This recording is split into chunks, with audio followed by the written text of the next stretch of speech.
classic storm scenario.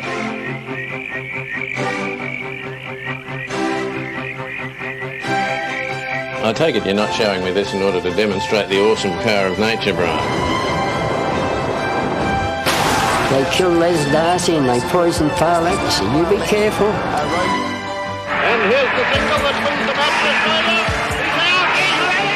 He's out! Now that's one marvellous way to make compost, and it works beautifully. This is truly, truly heavenly. Oh, come on.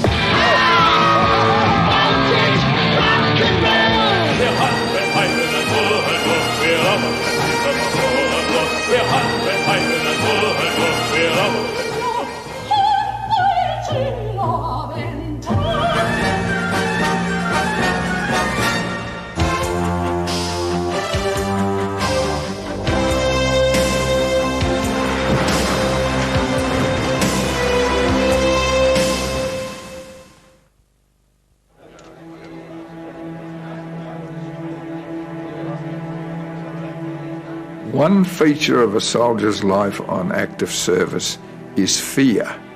And there's also another feature of it is fear of fear.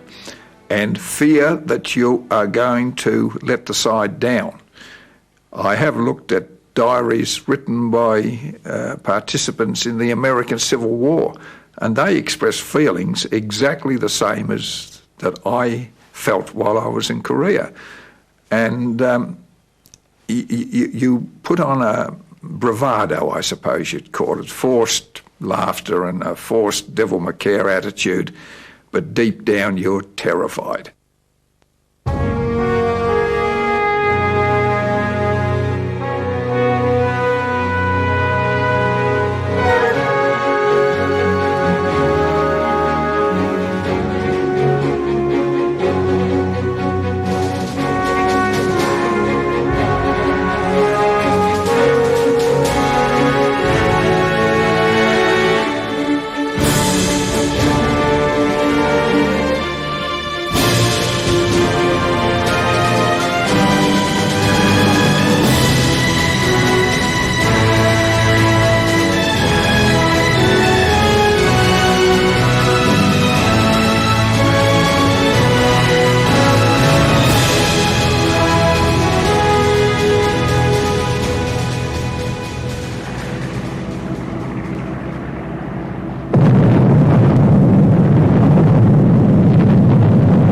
This bomb dropped on Hiroshima in Japan brought to a close the devastation of World War II. But it also began the atomic age and realized our darkest fears of war. A Cold War that divided the globe, the combatants, communism, and the free world. The next generation of Australians enjoyed unparalleled prosperity, but they also suffered from a deep sense of fear. Fear that a Third World War was inevitable, and that when it came, it would obliterate us all.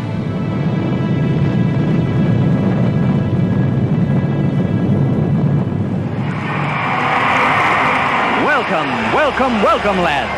Australia takes back to its heart these liberated men of the 8th Division, and remembers amidst its joy that... As these soldiers returned in 1945, Australians were looking forward to a peace they felt they deserved.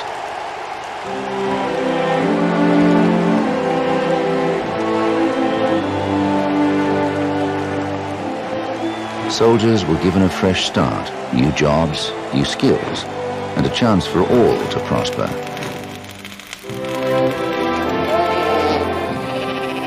But this golden age was tinged with unease. We had not forgotten Darwin. We had not forgotten how easily our borders were violated. And there were new forces abroad that threatened to rob us of a peace for which so many Australian lives had been lost. In a politically unstable world, the goodwill of volunteers no longer ensured our protection. So, just in case of emergency, Australia is building up a regular army. an army that must master the most efficient weapons and methods of warfare. A growing regular army of full-time soldiers now joined the permanent ranks of our Navy and Air Force. And we needed them as war broke out. A war of threat and intimidation, as communism and the West grimly confronted each other.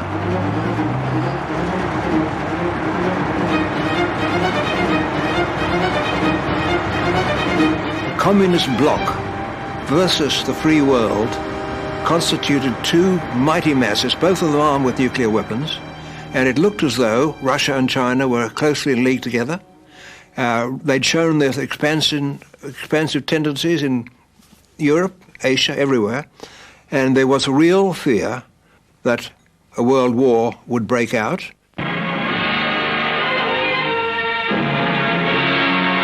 In one of the rowdiest meetings in Sydney Domain for years, a crowd of around 40,000 people gather at an ALP rally on the coal strike. Communists are present in force, and while most onlookers are attentive, there are plenty of interjections. A red threat arose at home as well, as communist membership of unions reached an all-time high.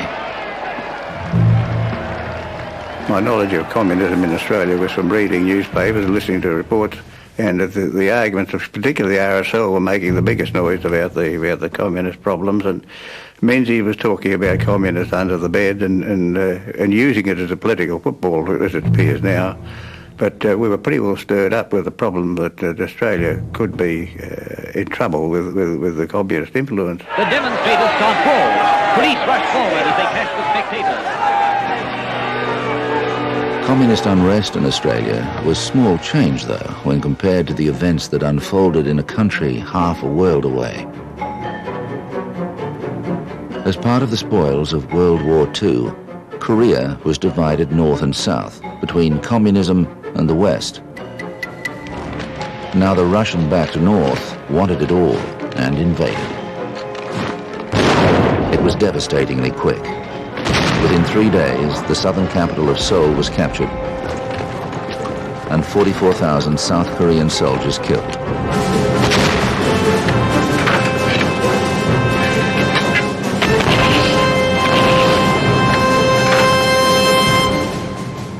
The Americans were just saying at first, we'll finish this using the Air Force. Navy escort a few ships across. Army won't be needed, they said in those first few days. How wrong they were.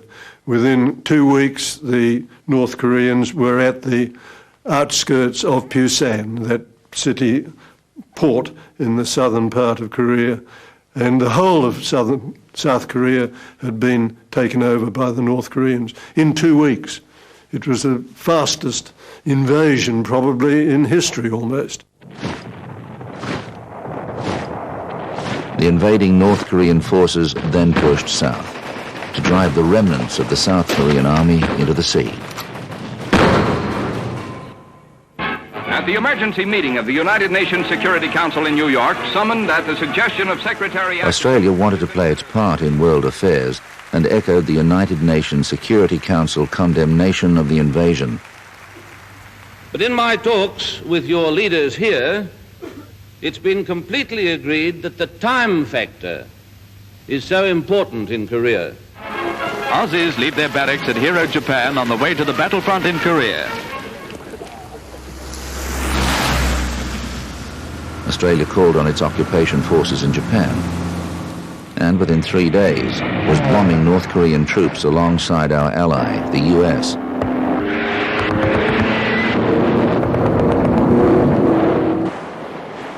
Two Royal Australian Navy ships, the Bataan and the Shoalhaven, also went to war. But air and sea power was not enough. Troops had to be sent, and quickly. Calls to supplement our regular army went out, and the response was good, even though for the Australian soldier, events in Korea were at best remote. I was aware that there was a country called Korea, but I couldn't have pointed it out on a map. I wasn't particularly interested, but I saw the advertisement in the paper about joining K-Force. 2 years away, a trip abroad, was very, very appealing. Over the next 3 years, 17,000 Australians did what volunteers in the past had done. They fought and died for their country. But now career soldiers were seen as well, who would be compelled to go wherever their country sent them. In the march, and also bound for Korea, is a New Zealand contingent of 145 reinforcements. They were christened K-Force, K for Korea, of course, and they were old soldiers of every description. They were probably, a lot of them were gentlemen who'd left the army at the end of the war and didn't quite fit into civilian life. A lot of them joined up with the true spirit of anti-communism. They were determined to go and kill communists wherever they could find them. Some of them were chaps who were too young to have done much fighting in the Second World War and felt they'd been cheated.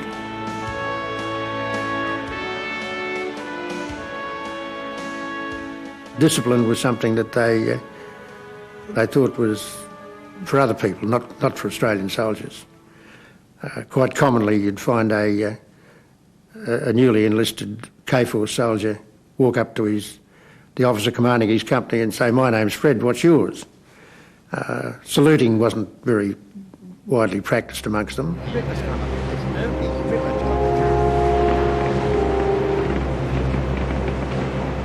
The Australians were still days from Korea when the first turning point of the war took place.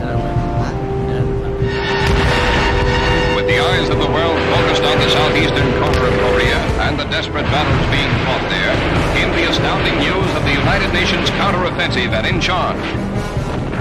In what could only be described as a great gamble, the erratic American General MacArthur chopped in half the aggressive thrust of the communists. And it worked. MacArthur, who had taken over the supreme command of the whole war, and I'm told against the advice of all his staff, he said, "We will land amphibious landing behind the enemy lines." And he somehow put together sufficient forces to do a landing there, which completely caught the North Koreans by surprise. We were very much part of the whole naval force, American, British, Canadian, New Zealand, Australian, that covered the landing at Incheon, which was enormously successful. And that was the beginning of the whole push back into North Korea of the North Korean forces. It was a critical blow to the enemy, and their troops were now in disarray. The Royal Australian Air Force was brought in to inflict further damage. They made life and death decisions on the fleeing North Koreans. To go to a place where you could see literally hundreds of troops about to cross a river, and that was a target, you'd be surprised how many people couldn't pull the trigger. When you do 4 or 5 sorties a day and all you do is attack people crossing streams and crossing roads and things, and I've been in a situation where the river has run red, and that really sort of sticks in my mind to this day. The poor Korean people, of course, the South Koreans were ahead of this, and the word would come out that anything that moved in the roads is a target. Now, a lot of us had great difficulty with this because of the simple reason, who wants to shoot a horse and a cart? But when you find that a couple of times you did and it blows up and makes an enormous hole in the ground, you realise that they're not refugees at all. They're the North Koreans dressed up to infiltrate. Therefore, they become a target. What they were doing, they were holding and hiding ammunition and explosives under their robes and getting through the army checkpoints and then coming behind and blowing up from behind. But I often wonder how many poor, unsuspecting civilians who were pushed ahead of us suffered the same fate through no fault of their own.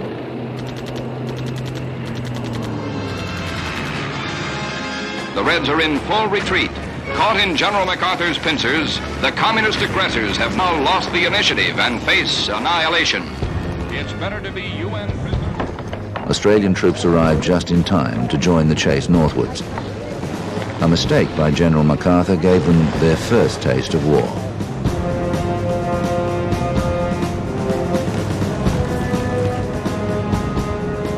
General MacArthur, in his wisdom, decided to drop a parachute regiment north of Pyongyang to cut off the retreat of the North Korean army.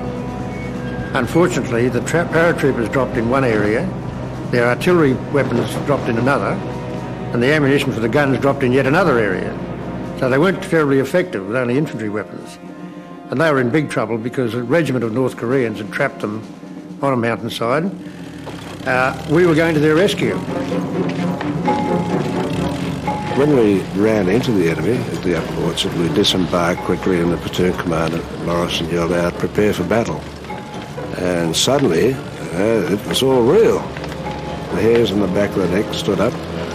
Everybody fixed bayonets, and they moved off in their platoon directions. And my little border crew occupied a little feature overlooking the road. And in the distance, we could see enemy crisscrossing across the rice fields. So I said to my number one mortarman, Shufti Fraser, who was a Second World War soldier, I said, "Okay, Shufti, quick, get the mortar out. We can see some enemy." So Shufti took the cover off the mortar, tipped it upside down, out fell pencils, toilet paper, letters, what have you. He had stacks of gear shoved it down his mortar. But we came into the rear of the North Korean regiment, took them quite by surprise, in fact. I was very proud when I saw our soldiers lining up, company commanders lining the companies up, and they progressed in open formation through the apple orchard and out into the paddy fields beyond, where they really came in contact with the North Korean soldiers who were attacking the Americans. And so the two confronted each other, and our soldiers conducted themselves very well as they cut a swathe, firing from the hip, kicking rice stooks, which some of these North Korean soldiers are hiding in, to get them out. The biggest mistake they made, they hopped out because the surprise factor must have hit them so hard. They jumped out of their foxholes and started to run. Well, this really was like shooting pigeons, I guess, to our people as they advanced through the apple orchard and up with the rifle fire, reload, up with the rifle fire, Bren gun firing.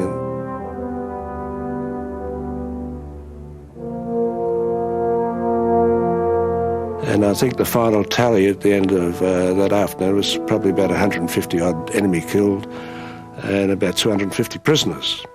And I think we had about 3 or 4 wounded, which is statistically unbelievable. It may have been the first experience of warfare for many of the men, but their commanding officer, Lieutenant Colonel Green, was already a veteran.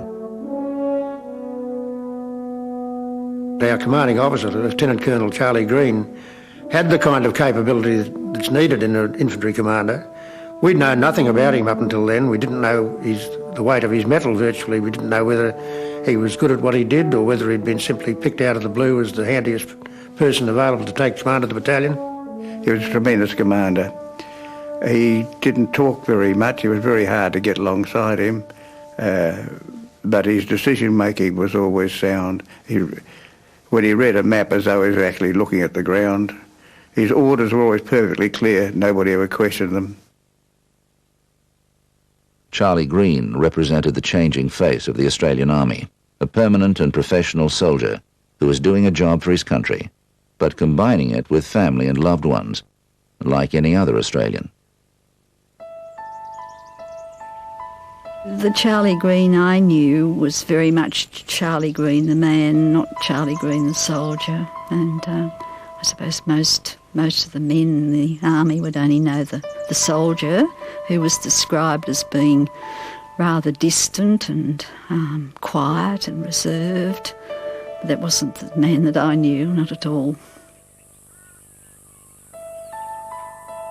I discovered Ventry very deep and private, but not complex, a simple man. He had no hang-ups that I could ever see, so that he'd do things that would totally surprise me. They were sensitive things and thoughtful things. For example, when he was at war, he didn't ever forget to make sure a bunch of roses came for me on my birthday or for some other reason. I went to the railway station to see him leave, and there he was standing there in his uniform, and I just filled my eyes with this image of him.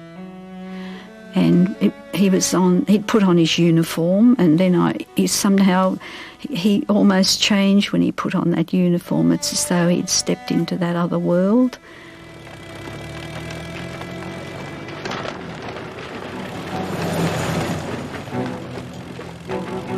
Charlie Green led his troops deep into enemy territory, heading towards the Chinese border. Military success continued, but Charlie Green was destined to join 100,000 other Australians in a long history of sacrifice.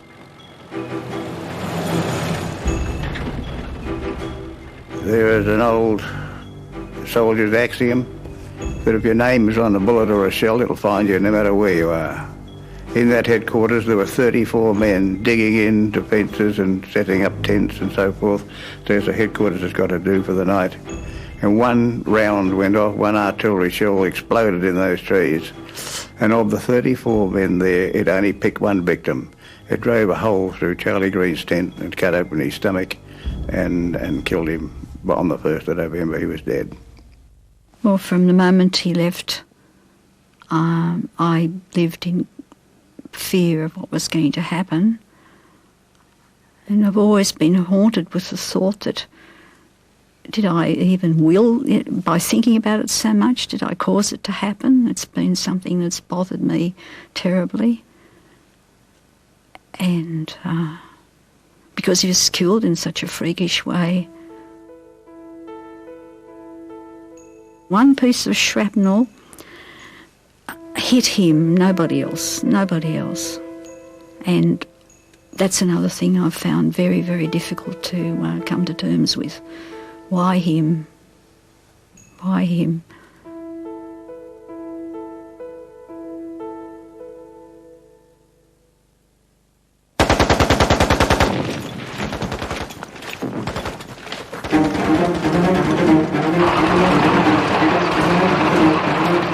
The UN forces were now as far north as they would go, close to the Manchurian border, and too close for comfort for the Chinese. The same day we got the news that the Chinese army had entered the war, and worse still, as far as we were concerned, they'd entered at a point some 100 kilometres behind us. So we were cut off in North Korea by a Chinese force which could have been any size at all. We didn't know, but knowing the size of the Chinese population, we were quite sure that it would be 100,000 men or more. In fact, I think it was closer to 250,000. From that point, the war changed completely. From being a war where we were victorious every day, it became a war where we were on the run every day.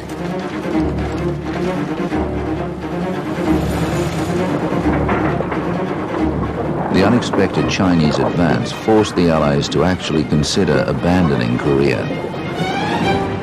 Desperately retreating south, they relied in part on protection from Australian pilots.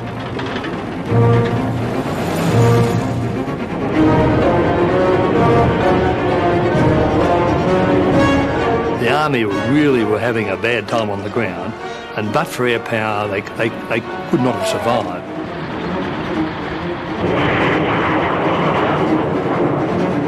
To try and do close support, which is really in front of the front line, in the mountainous terrain, necessitated diving into blind valleys and trying to get back out again each time. And that really made you a believer, because it's not easy at all. We were actually being shot at from gun emplacements on hills above the height that we were flying. In actual fact, and in fact, they were actually shooting down on us.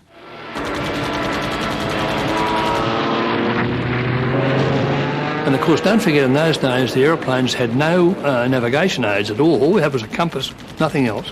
So you had to do all your navigation flying just by eyeball and map read where you were. And you try and map read over mountainous terrain like that, every mountain looks the same. Now, if you weren't careful, you'd find that you'd be diving low over the enemy lines instead of your own.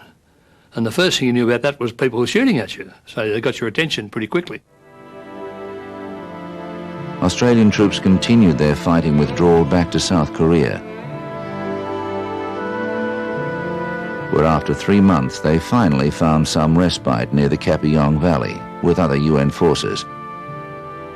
On Anzac Day we were supposed to link up with the Turks and have a social, play a game of soccer or football and get together and celebrate Anzac Day together. Once we're foes, now we're fighting on the same side. However, just prior to Anzac Day we were told to prepare to move, which is a dreaded word because we were expected to be there at least a week. So we said, what's going on? Oh, we've got to go up north again. And so, okay, we packed all our gear and hopped onto trucks and off we went, up the road. And as we were going up the road, we saw these South Korean troops on either side of us going south. We thought, what's going on? They were divesting themselves of their weapons, throwing them away, taking off their military boots, putting on runners and so forth, and away they went. And this was not a very pleasant feeling to have the South Korean army, who were on our side naturally, going the opposite way to where we were going.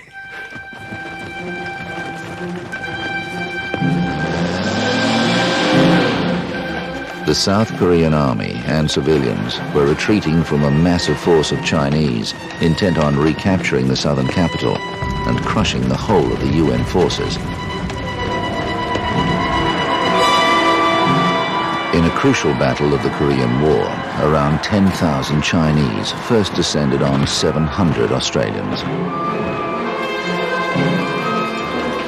The Australians had to face the first wave of attacking Chinese, with the Canadians and the British to follow.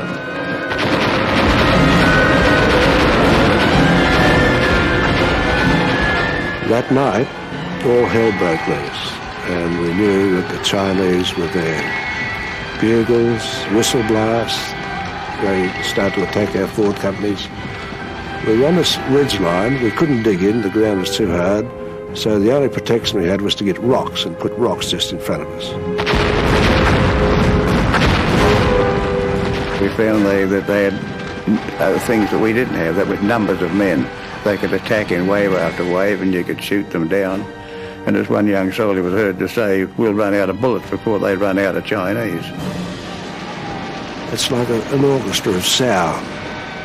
You're listening to all these noises of rifle fire, grenades going off, artillery shells going off, the whistle blasts, the bugles, the screams, Chinese sounds, some noise below, clattering of rocks, people climbing up. You throw a few grenades, but it's the noise. It's like, it's a symphony of war that particular night.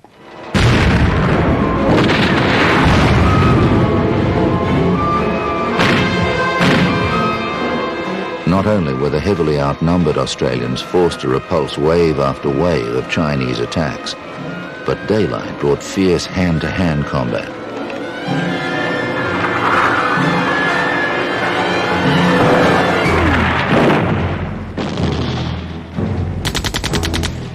The odds against the Australians were so overwhelming that when Major O'Dowd reported in by radio the following morning that they'd held off the Chinese, an American general told him that he didn't exist, as the Australians, he'd been reliably informed, had been wiped out the night before. It was a great victory. At the cost of 32 dead and 59 wounded, Australian soldiers, along with other United Nations forces, helped to stall the momentum of a total Chinese force estimated at 300,000. It wasn't a battle where influence could have been brought to bear by great tactics or by brilliant officers. It was simply a matter of digging in, holding on by your teeth and fighting literally to the last man in the last round, and that's what they did. The great courage of the Australians was recognised when they and the Canadians were awarded a US Presidential Unit Citation.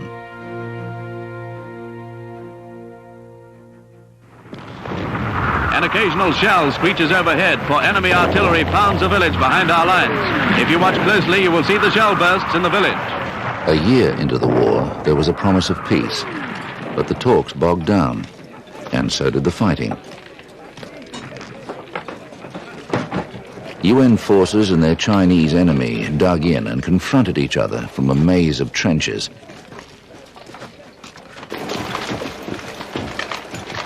The phase of great troop movement in the Korean War was now over. Most of the activity for Australian soldiers was on the docks. It was the first war where they had tours of duty, home after 12 months on the battlefield to be replaced by others on their way to war. The Royal Australian Navy transported these soldiers, but their responsibility extended far beyond ferrying men to war.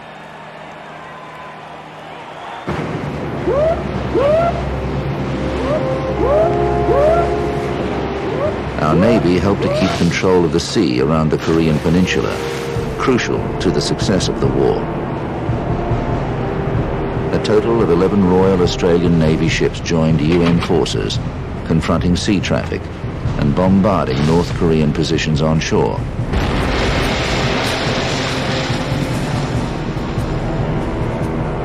Air power from ships like HMAS Sydney attacked enemy deep in their territory, while peace negotiations dragged on.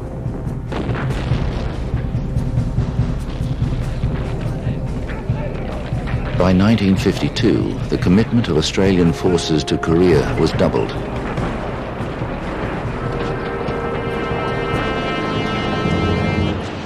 During the war, more than 2 million civilians died. The Australian soldier was witness to the devastation.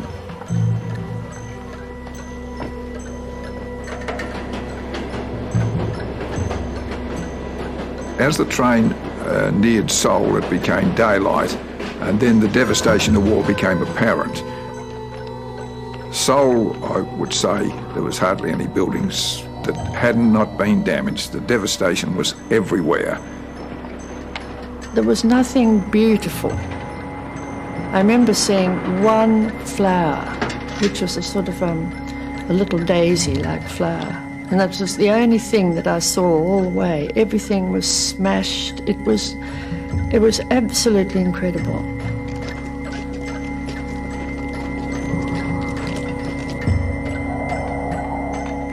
The country was overloaded with refugees who'd poured down from the north to the south. They lived in shacks, they lived in cardboard houses, they lived in anywhere they could, and they died by their thousands on the roadside. When Seoul was evacuated in January 1951, the trains that were leaving for the south had people clinging to every single part of them, including the cowcatcher on the front of the engine. The temperature at the time was anything up to 20 to 30 degrees below zero, and alongside the railway lines, it looked as if somebody had been throwing out bundles of washing. And these were the Koreans dressed in their white standard clothes, curled up dead, frozen to death on the side of the railway line by their thousands.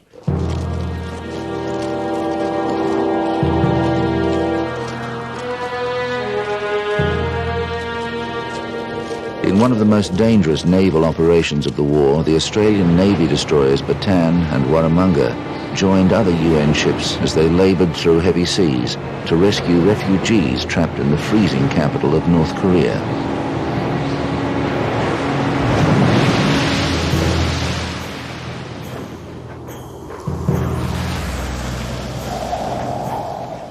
By 1951, Australian troops were bracing themselves for another winter.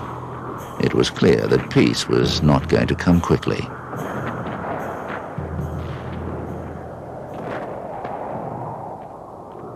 The Korean winter is a killer. You can die easily from cold and exposure. In fact, it's so bad that if you touch metal objects with an ungloved hand, you'll leave your skin on the metal. Your water bottle would freeze solid. Eggs would freeze in their shells. Food cans and that froze solid. It became so cold on occasions we had to lift people out of the foxholes and walk them around. They were frozen up, and it was all a matter of survival. From our lines, we could look into Charlie's lines. From his lines, he could look into our lines. I guess his activities were just the same as ours. And I guess in the winter, the best you could say about that was impartial. Charlie felt the cold just as much as we did. Australian diggers earned their name once more and adapted to trench life, just as their grandfathers had done.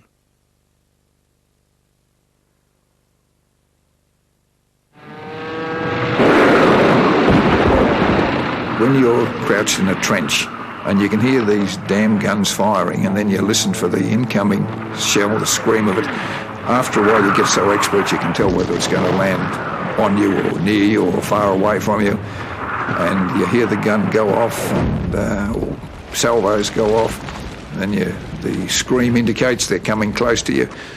And you sometimes, or I did, I can't speak for everybody, but sometimes I got an overwhelming desire, overwhelming fear that here was no good. This is where the next shell was going to come.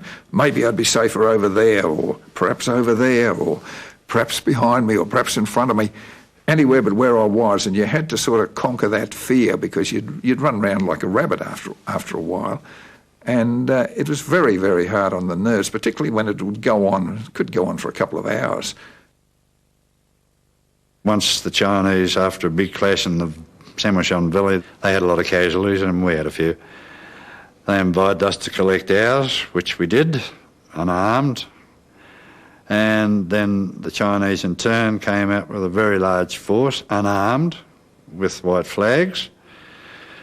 They were busy collecting their wounded when a neighbouring unit, which best remain nameless, opened fire on these unarmed Chinese with their Vickers guns and caused quite a lot of casualties amongst them too. So that caused a bit of hate from the Chinese to our side for some time. I think they realised who did it. I don't think they ever took it out on us, but things were a bit dicey for a while after that. In the 3 years of the Korean conflict, along with other UN troops, 29 Australians were captured. They suffered as all prisoners in wars before them suffered. But they had to contend as well with a war of indoctrination. I can still see that first room in which we were taken. It was basically a room. It must have been about 50 feet wide, 50 feet long, and about 40 feet high. And it had hundreds of American stretchers or litters lined up against the wall. The next day we were marched northwards for about 15 miles, and most of that was in a World War I style trench. There was a couple more days in which we spent. One night I was interrogated for the first time, really. The interrogation in the front line hadn't been really very effective. But this time it was a fairly extensive sort of treatment, and I just sat there mute through all the haranguing on, and until the Chinese said to me, "Why are you a running dog of Wall Street?" And I was silly enough to say, "Why are you a running dog of Moscow?" Well, this wasn't particularly looked upon with any joy, and suddenly everyone was whacking me around the head. I was incarcerated in this box, which had been a crate surrounding something like a domestic refrigerator. It was 4'6" long, and it was about 2'6" wide, and 3'6" high. You couldn't stretch out in it. You couldn't stand up. You could barely sit up without hitting your head on the top. They let me out to wash once a day. Then they put a South Korean soldier captured and wounded in. We couldn't converse very much, number 1, number 10. But a few days later they put in a civilian who was incredibly dirty. His clothes were filthy, his nails were filthy, and his manners were appalling. But the poor fellow had a rope around his neck, which were tied to his feet. About the third night after he'd been in there, he managed to get some slack in the ropes, and he pushed his feet in such a way that the rope around his neck was strangling him. He was dead keen to kill himself this night. And all I can remember was waking up from a fitful sleep with this face about that far from me, and sputum and spit and everything clearing out of him. I just pushed him back as a reaction, and the guards came running and everything like that, and he was taken out and made to sit outside for the night. That was one of the incidents, I think, which made me decide that I was to get out of that box as soon as I could. It's very difficult to explain to people what solitary confinement is like. The only way that I can do it is to say there are 60 seconds in a minute, and there are 60 minutes in an hour, and 24 hours in a day, 7 days a week. And if you think of 90 days of nothingness, that has to have some effect upon you. Fortunately, in my case, it was broken up into sort of 30-day periods. And in between, I managed to be in a group of people in which I could talk to people again. The other thing about those 90 days, I suppose, of suppressing this business of non-involvement has probably made me changed my personality, I suppose, from an outward-going one to an inward-going one. That hasn't affected me so much as my family.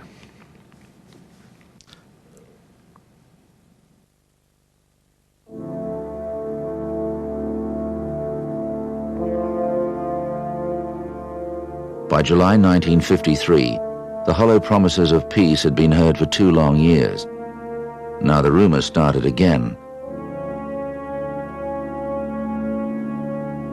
And a deadly game of possession began, just in case. As they had before the Battle of Marion San, Chinese and UN forces attempted to hold or capture strategic high ground. One of the most valuable positions of all was called the Hook. It was a bit after the 20th. And I remember that, so I've got 10 days of my service to run, so I'm not feeling too happy. The artillery barrages started to build up. They attacked the Americans that were over on our left, the Marines, and they slowly forced them back. Night by night, they were falling back in the face of very heavy attacks. And we were coming under increasingly heavy artillery fire. I don't know why I had a hunch, but I had a hunch something was going to happen. And I got on the phone and I rang Iwakuni, the Iwakuni hospital. And I said, yes, send a Dakota over. How many litres? I said, I don't know, but bring a lot. And I think within the hour, we had a call from further down the line from the front saying, be ready, the Hook got it. And we're going to have a tremendous lot of casualties. It was so heavy that the explosions merged into one continual roar. And I remember the smell of churned up earth and the cordite fumes. The Chinese attack was broken up before it reached us by artillery fire. Brigadier Wilton, who viewed the scene after the armistice, said that Chinese were carpeting the ground too deep in places. So it was a very determined assault. I wasn't really prepared to see, although I'd seen quite a lot of young people, but they seemed to be very, very young, wounded this time. There seemed to be a lot of mortar casualties. And I can remember one young man, I was picking out the little stones out of his, the mortar pieces out of his face, and behind the mortar, where the mortars were rosy cheeks. I mean, that's how young they were. He looked about 18. I don't know how old he was really, and cheerful as can be. I mean, they were absolutely marvellous, the patients. I do remember my feelings. If ever I was fearful in Korea, I was fearful then. I mean, I'd done 51 weeks. I had less than a week to go. And on the 27th, they signed the ceasefire. A feeling of relief washed over me. It's just a sort of sighed with relief. And I remember thinking to myself, I've made it. I've done it. I've survived. I'm a survivor. I think it would be fair to say that there was a feeling of mistrust on both sides. But then after a while we gained confidence and we started to stand up on our trenches, and they did the same. And then, as if by some instinct, we walked towards them and they walked towards us. We both walked sort of down, well, I suppose you call it no man's land. We met there. They spoke no English, we spoke no Chinese, but we shook hands, we gave them cigarettes and they gave us their cigarettes. We made expressions of goodwill as best we could, considering the language barrier, and I think we got along famously.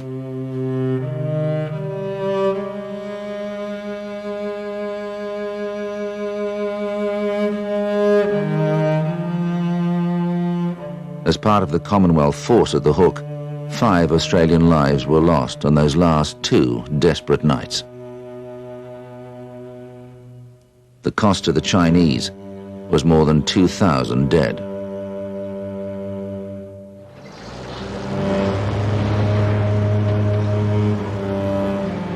We were taken from the camp in trucks. Crossing us, going the other way, were the Chinese prisoners who threw everything the Americans had given them over the side of the trucks. Our prisoners didn't demonstrate that way at all. They were just glad to get across that line, and until they did get across the line, I don't think any of us didn't believe that, hey, something could happen.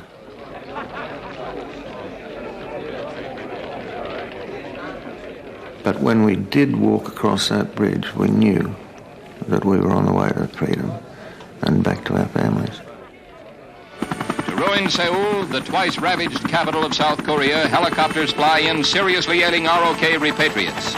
The communists treated these captives with fiendish... On the signing of an armistice in July 1953, a ceasefire line was drawn and both sides retreated.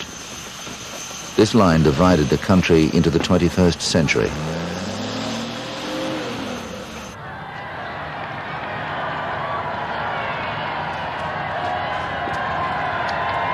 These Korean veterans had reason to believe that their sacrifice had helped to win the battle against communism. But there was no clear victory for either side, and just a halt in the hostilities. Sydney gives them a tremendous ovation.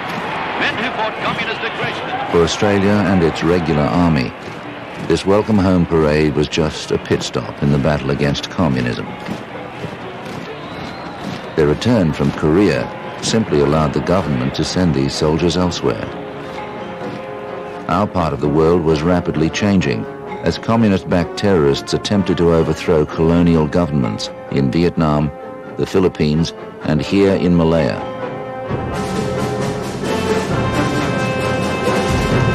It was all seen as part of a wider Cold War.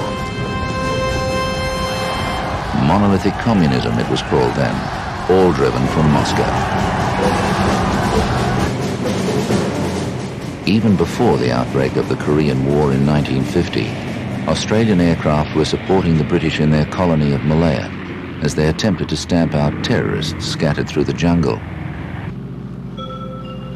but it was a frustrating and thankless task. We used to run up and down this thing, firing at the tops of trees. We didn't know whether we'd hit anything. We were never told. Well, we were told once when we killed an elephant, yeah. And Lord knows how many monkeys we'd knock off doing that. But again, the targets were identified for us in terms of geography, but not in terms of results. It was equally frustrating for the Australian soldiers, sent to join the British near the end of 1955. Well, it seemed that we had to patrol for at least 1,000 hours to even make contact. And when I say contact, that was merely to get a sighting of the enemy or to find perhaps a camp that he'd been occupying. And I must say a lot of the work was simply that, denying him places to operate. Day and night, the task of hunting down the communist terrorists goes on. The Malayan conflict was not finally resolved in the jungles, but in London, when Britain declared Malaya independent of its colonial rule. And later in 1963 created the Federation of Malaysia. But this carve-up of Asian territory by a colonial power offended Malaysia's neighbour, Indonesia, and an undeclared war broke out.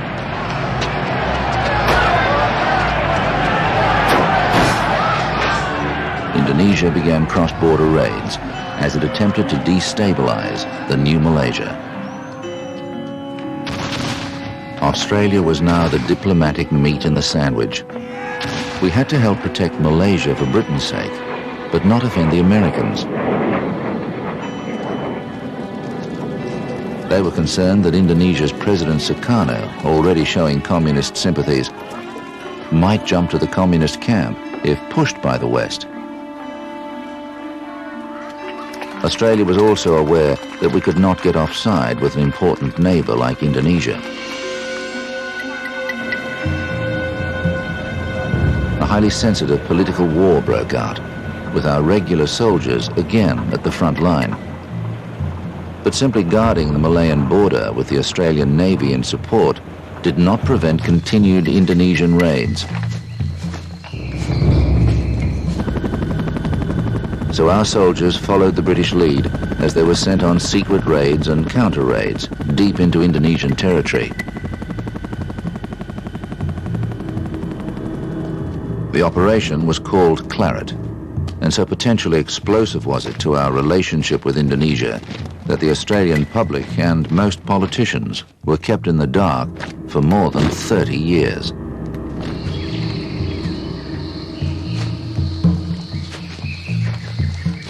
Operation Claret was a secret operation. Very few people in Australia knew about it. Our relations, our girlfriends, wives didn't know anything about it. We were so cautious about this that when we went on to operations, there was no cooking of food. Operations normally were on a platoon basis. That's about 30 men. And they involved carrying all your rations for that particular time, plus your ammunition. It was so important that we didn't leave any telltale sign that we were Australian troops in the field, that the tins we took before we went in, they had to have the labels taken off them. When you ate the meals cold, because the forest was so dense that the cooking odours would hang around and give your position away. They had to be squashed, put in a container and brought out, rather than even being buried on the spot. The Army's outstanding success in this covert operation had a direct impact on bringing this troubling conflict to a close. Australia now had a foreign policy based, for the first time, on our own strategic interests.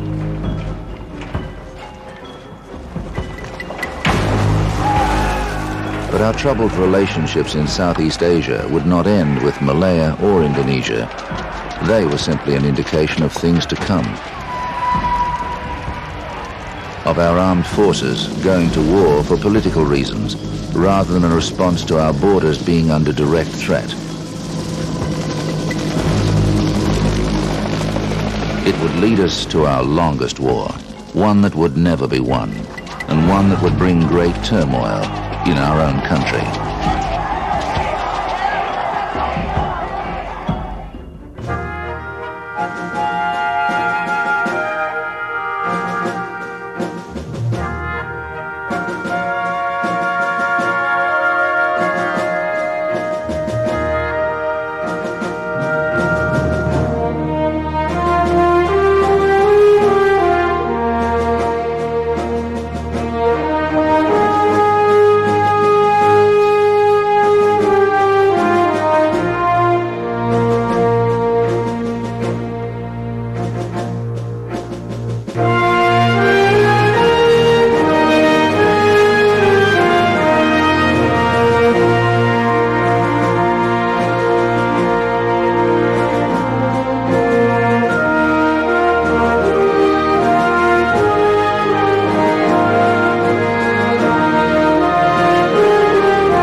We had dedicated a memorial in Canberra to the SAS people that had been killed in Vietnam and in training. On this occasion, when we dedicated our memorial, all of the next of kin of some 42 SAS soldiers attended the service, and as they came up to place their roses on the memorial, they came up and stood by me. And it was a bright sunny day. They all had their glasses on and they were crying.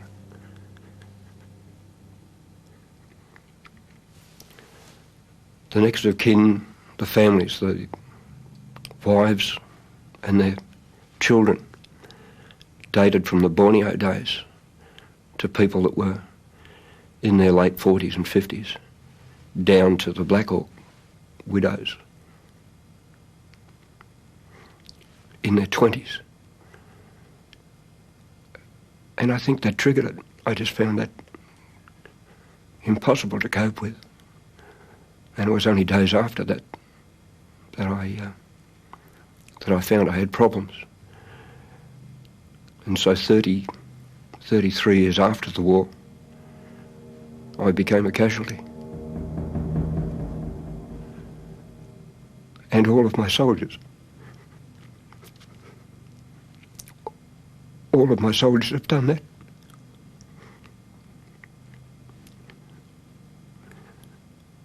I feel responsible for them still. And I now feel really compelled to get back in touch with them all and help them. Because I think they need me now more than ever.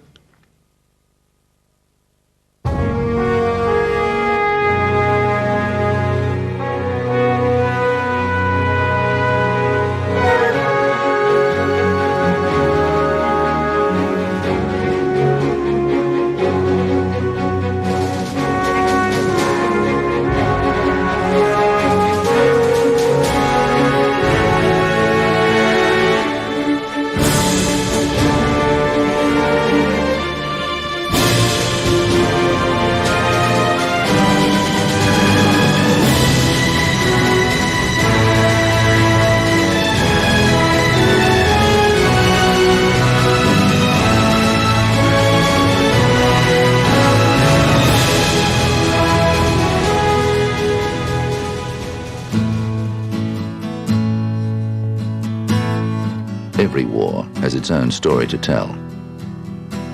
Of lives lost on the battlefield, and lives changed forever at home. But from the start, the war in Vietnam was destined to be different.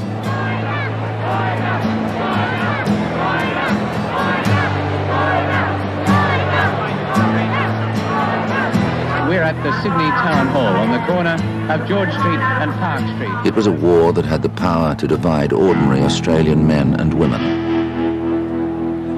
And it prompted citizens who'd never protested in their lives to take to the streets.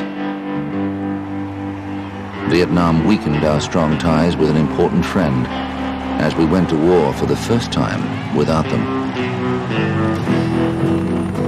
We answered the call from a new and demanding ally, and we fought in a war that would never be won. Vietnam was a war that, for a while, caused us to forget those countrymen and women who put their lives at risk for our nation. It's been said, probably by someone much wiser than me, that the soldiers win the battles, but the politicians win the wars or lose the wars. And Vietnam is no different.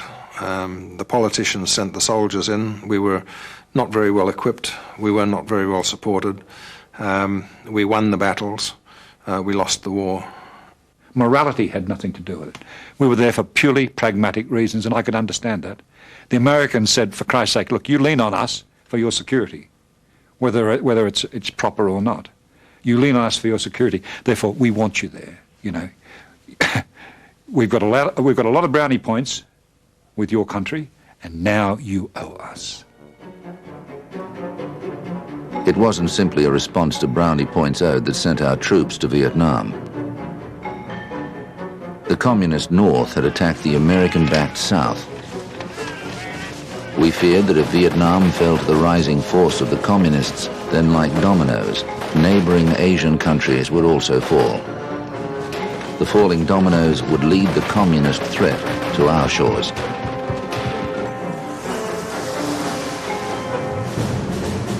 Our commitment was a token one at first. No combat, just an army training team to teach the South Vietnamese how to fight the good fight against communism.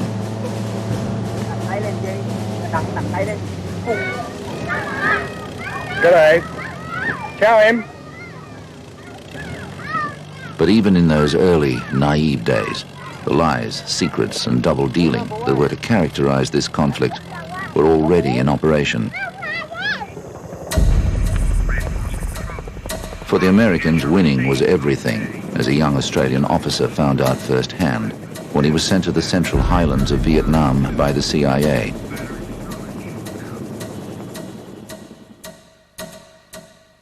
He was to train the Vietnamese hill tribes, called the Montagnard, to fight the Viet Cong.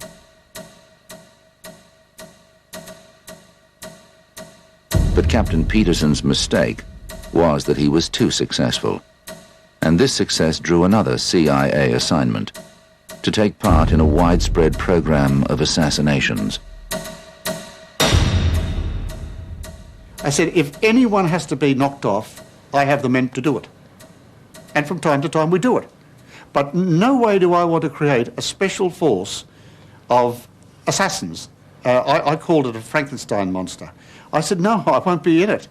I said, we'll cope and we'll knock off people who are positively identified as agents, enemy agents, but no professional assassins. The program called Phoenix was ultimately effective, but inevitably abused. A lot of innocent people died. A lot of people who, for some reason or other, government officials had grudges against them and decided to get rid of them. And of course they'd used this Phoenix program by pointing them out as communists. It's very much like McCarthyism in the States. Somebody's named and they're blacklisted because they're suspected of being a communist. Except in Vietnam, of course, they were killed. Captain Peterson's refusal to join Phoenix almost spelt his demise. The CIA simply added his name to the death list. All they had to do was cut off the flow of money and weapons, and that would have been enough to get rid of me. It would have been made to look like an accident and I would die a hero's death, which sounded a bit stupid to me. But I think it was really very much like Apocalypse Now. If he won't come out, if he won't leave the Highlands, we'll get rid of him. Captain Peterson was a member of a unique Australian training team. They were the longest-serving Australian unit in Vietnam, the first in and the last to leave. They were the most decorated unit of any in our wars, with 4 Victoria Crosses awarded for exceptional courage. Thousands of fellow soldiers followed in their path.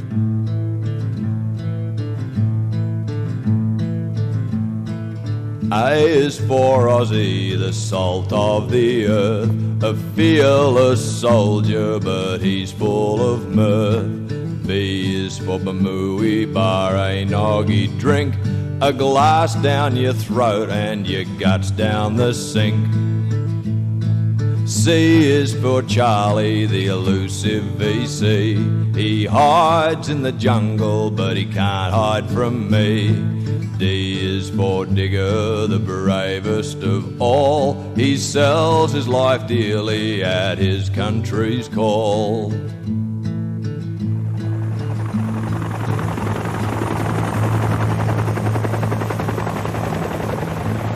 Australian regular soldiers followed the training team and began tours of duty in Vietnam.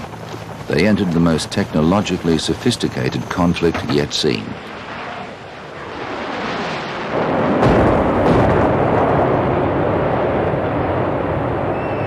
New American methods of killing were tested and refined for the first time in the heat of battle in Vietnam. Like toxic warfare, that did not always discriminate between enemy and ally. There were 2 parts to the American equation for success: firepower and body counts.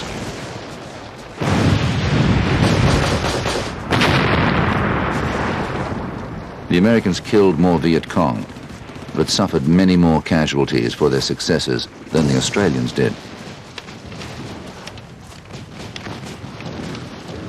We were absolutely terrified to be moving along with a large group of Americans with their rifles over their shoulders, talking, some with radios playing as they went out, and they would wander off into the night and set up their ambushes or their listening patrols, and we would have to try to settle down and anxiously wait out the night with them.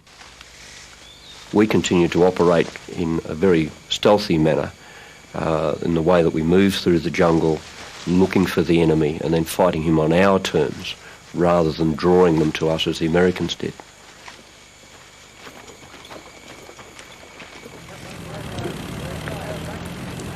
There was a collective sigh of relief when the Australians were given their own turf to build a task force base. And with it came a sense of independence.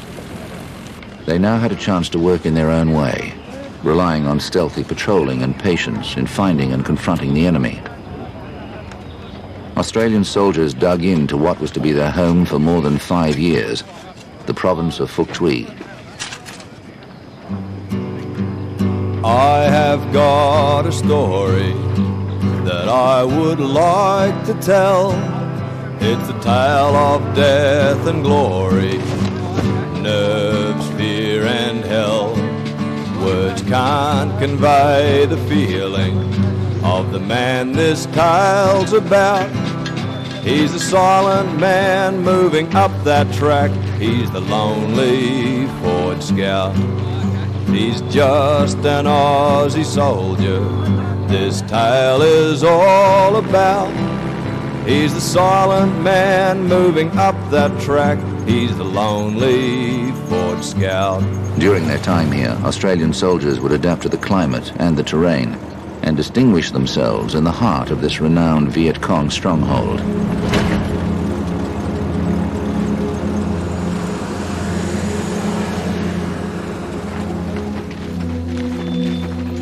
The daily life was as routine as any other war. Village searches, ambushes, bunker destructions, and endless patrols. But the monotony was to be broken sharply, just 3 months into their stay.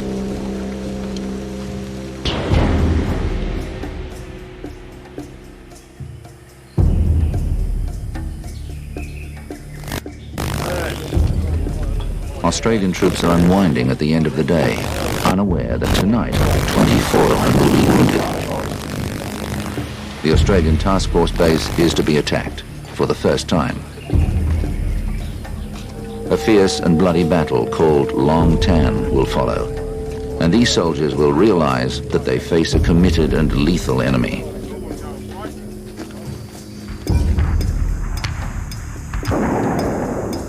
Well, Long Tan for us really began on the night of the 17th. In the early hours of the morning, the task force was mortared. I remember that vividly. We did not know if we were going to be attacked that night, if this was a prelude for attack. So, in fact, all of a sudden, the war had come to our own home, in our own backyard, something that I had never thought would ever happen. The following day finds the Australians shaken. Before, danger had only ever existed outside the base. Troops are sent out to re-establish the protective cordon. At the same time, a welcome distraction arrives in the form of little Patty and Col Joy. They're here to give the men their first taste of Australian entertainment. We all went down pretty excited and carrying on and combing our hair and all that sort of stuff, so that we looked good. We lined up and chatted to them and generally enjoyed being near famous people. We'd experienced before that quite a few Australian audiences in Vietnam, and they were just the best. They were terrific. As little Patty prepares for her performance, less than 500 meters away, the Viet Cong mortar position is discovered. No one is too sure of exactly what happened. The only information that was given to us was that a small group of enemy, probably 30 to 40, had mortared the base and gone. But we were to go out and see if we could locate anything further. We were going out to go and find out where Charlie's gone. We had no idea how many were out there. We thought, oh, well, this is going to be normal. He fired a few bombs, he shot at us, and now he's going to rack off. Shooting the scooters, the Yanks used to say. A lot of people, like before we went out, they knew that something was going to happen. It was just, no one wanted to go out that particular day.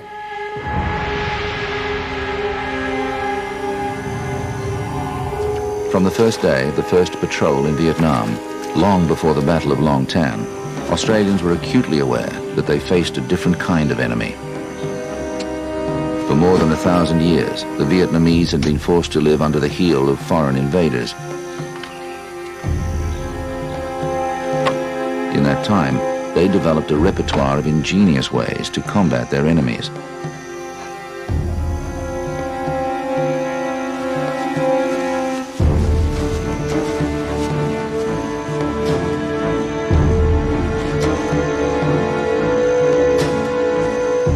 I was intrigued at one stage when moving through a very lightly forested area with a good cover of leaves on the ground, that one of my soldiers started stamping his feet.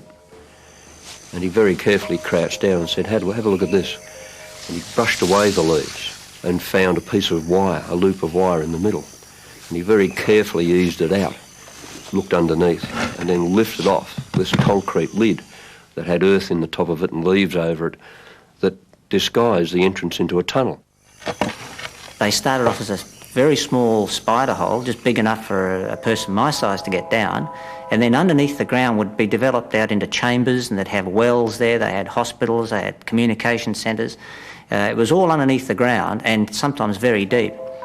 The tunnels also came in various tiers, so you might go down a tunnel that's only 6 feet from the surface of the ground, but then you'd find a trapdoor which would take you down another 6 feet, another trapdoor would take you down another 6 feet. And some of these were crisscrossed and at right angles to each other, so they went all over the place. It reminds me of the London Underground railway system, and you could almost say that the Vietnamese took a picture out of that and painted it in Vietnam. The soldiers, as they went through, were constantly being surprised by the Viet Cong coming out of tunnel entrances. We'd have to be very careful how we got onto the next level, because if you put your head down and there was an enemy soldier down there, he would pike you through the throat with a steel pike. And the length of that pike was longer than the trapdoor. So if you got piked, you couldn't pull your head back up again. If he went feet first, he'd pike you through the stomach, so you couldn't get back up again.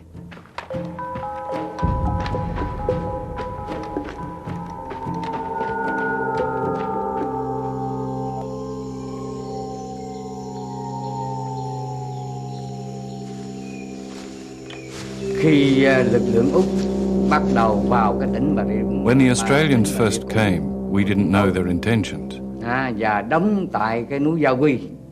Our superiors gave the order to lure them out, to learn their way of combat. The second order was to attack them. Within minutes of entering the rubber plantation, contact is made with a small number of enemy. I fired a couple of rounds and knocked over a bloke, and of course confusion reigned supreme for the next 3 or 4 minutes. One of the 3 platoons pursue the fleeing Viet Cong, but they become isolated and are suddenly trapped by a large enemy force. And all of a sudden on our left side, all hell broke loose. And we got fired on by at least 2 machine guns, a number of rifles. There was that much noise. You couldn't hear, like you're yelling out to your mates if they were okay. But the noise was that bad. You could not move any more than 3 or 4 metres without attracting attention. As soon as you moved, Charlie saw you and started to bloody open up. The enemy fire, they were coming from the trees, from the ground. Bob Buick later reported, not very long into the battle, that Gordon had been killed and that Bob had taken over command. Gordon Sharp got hit in the throat and died instantly. That dropped me in a big bucket of shit because all of a sudden I'm looking after this crew. There's no shoot and scoot today. The Australians are being attacked by a growing force of highly trained soldiers who already outnumber them by more than 10 to 1.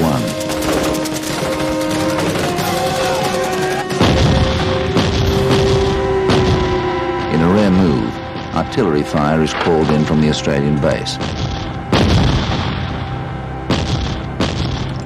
It's tricky and dangerous because these shells must fall with pinpoint accuracy from more than 4 kilometres away. This is an element that we had never expected. Artillery to us was something that we dropped in the rear of the enemy, hoping to catch them while they were running away from a firefight. And here it was being used in an aggressive manner with visible results. And we could hear him on the phone saying, yes, I can see your fall of shot. Yes, you're in amongst them. Drop 50, move left 50, move right 100. He was directing artillery onto enemy.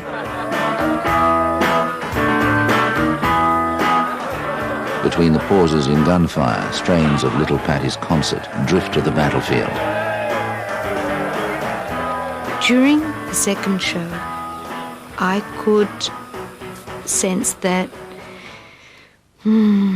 things were different, things were changing. I could see that officers were sort of being whisked away from the area. Suddenly you could hear these radio calls coming in, and it was about this time, the most vivid thing I remember was that Harry called, "If you don't get help out to us soon, we're all gone and you'll go next." Ammunition is now dangerously low, and despite artillery support, the Australians are fighting for their lives. We all got holes in our shirts and our little bush hats. There were guys being hit. I was just talking to Shorty, and I just asked Shorty, I said, where's Doug? And he said, Doug's dead. And that's when I saw Shorty get hit by a big burst of automatic fire. The men in the heat of the Battle of Long Tan were typical of Australian soldiers serving in Vietnam at that time. More than half were regular army, and the rest were national servicemen.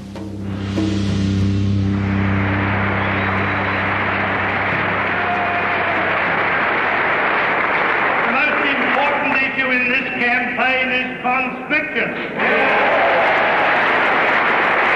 The conscription of a section of our 20-year-old youth against their wishes and their will to kill or be killed, and the threatened extension of conscription. Conscription was always a controversial issue. It was originally intended to top up a sluggish response to army recruitment, and because of concerns over Indonesia. Australian 20-year-olds were drawn at random to serve 2 years national service. People forget just how popular was the initial commitment to Vietnam. Huge support right across the Australian community in 1965. It only started to go sour after we put conscripts in there and after the body bags started coming home with those conscripts in them. The visit by President Johnson near the end of 1966 boosted support for the war and was overwhelmingly popular at first.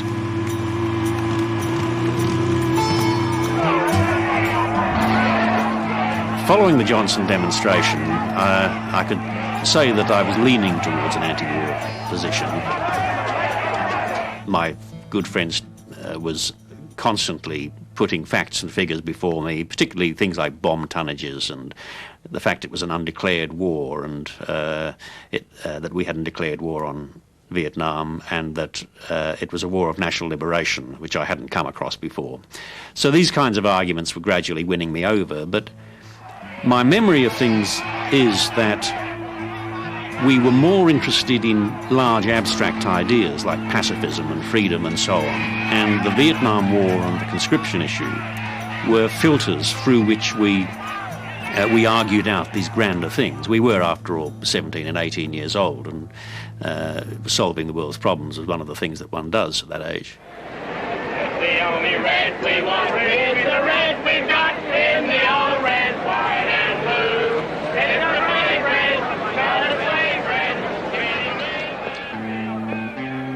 red. Vietnam was the first war in our history that didn't enjoy widespread national support. And the protesters who were making their way to the streets were not those who normally insisted on a voice. When he heard about the conscription, that he had to put his name in, he came to us and told us, he says, how'd you like the idea of me going to war? I said, oh no. I said, not now. He says, well, if my number comes out, he said, I'll have to go. He had many of his mates that told him what he could do to try and get out of it. But no, he said, I'm not a coward. He said, I won't do it. And then the time came then that his number had come out and he was called in. And he just come home and he says, Mum, that's it. I said, what's what? He says, I'm going away. I said, you're not. I said, where are you going? He said, to Vietnam. I said, where's Vietnam? I'd never heard of the place before. He says, oh, it's miles and miles away, he said. As far as the conscription was concerned, I didn't like the idea of it, but then again I thought the boys need training. I thought they should train, but not to send them away. I don't think they should have been sent away. Not when they were so young anyway. Kenny Gant was one of 17,000 conscripts destined for Vietnam. They earned a reputation equal to the Australian regular soldiers for endurance and courage.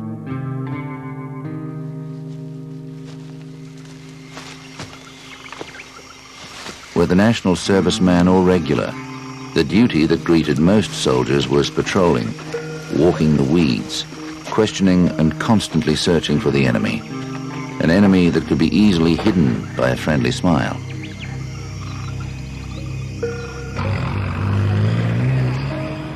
It was a 24-hour war for the Australians with no defined front line. A war where even precious breaks were contaminated by enemy presence.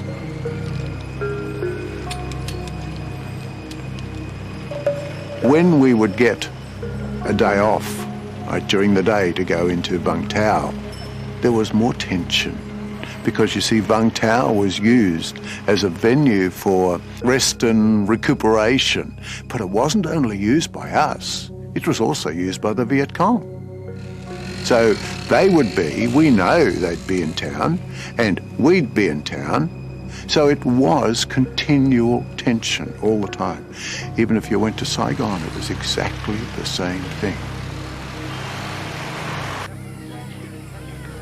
Even during our civic action program, where the medical needs of local villages were attended to, or houses and community buildings destroyed by war rebuilt, no one could be sure of their safety. But the most difficult and dangerous task was rooting out the enemy from the heart of local villages, where they had enjoyed 20 years of dominance. Almost inevitably, it seriously damaged our relationship with the South Vietnamese.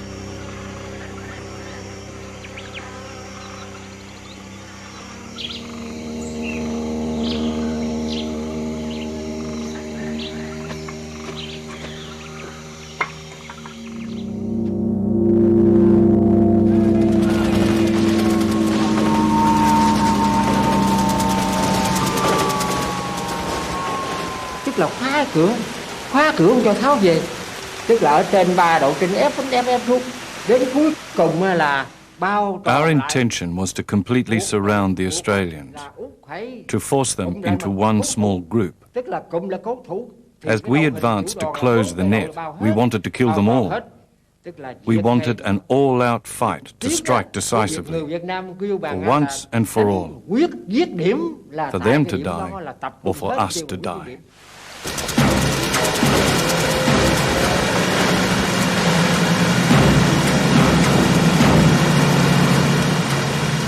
Off we went out through the wire. Now at this stage, you could hardly breathe. It rained so heavily up there. The rain, I think, had an incidental advantage for us because it actually masked the sound of our vehicles leaving the task force. Enemy numbers continue to swell, and the platoon most under attack is still isolated. Only 10 of the original 28 men are now able to fight. I'd made a decision that there's no way the company or anyone is going to come and get us. And I had to make a decision, that I've lived with all the time. You know, it's a decision I made at the time. I decided to get as many out as possible. A dangerous rescue attempt is made but falls short when it's confronted by heavy fire.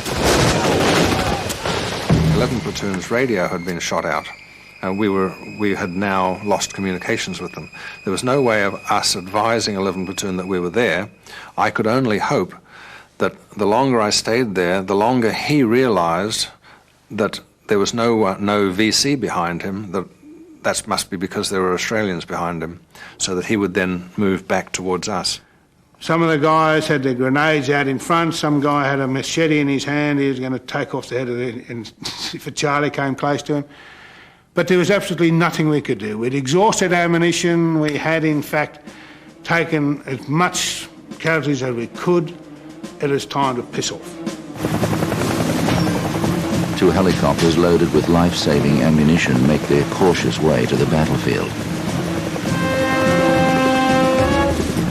I remember we lifted up above the trees and it was just pouring with rain. We could see the battlefield as soon as we got to the top of the rubber plantation. So we saw a road which we knew led out to Long Tan, so we turned left. So we called turn now, and they rolled on their side and all the ammunition just dropped straight down through the rubber trees over that point.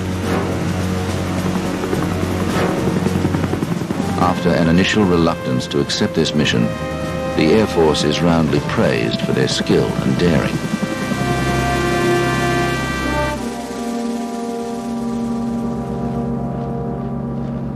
From the early days, the Royal Australian Air Force made its presence felt in Vietnam. Australian Caribous, affectionately known as Wallaby Airlines, were real workhorses. Australian Canberra bombers joined the Americans and flew on dangerous and successful low-level bombing missions. But it was with the Army's Special Air Service, better known as the SAS, that chopper pilots from the Australian Air Force set a new standard for teamwork in life-threatening situations.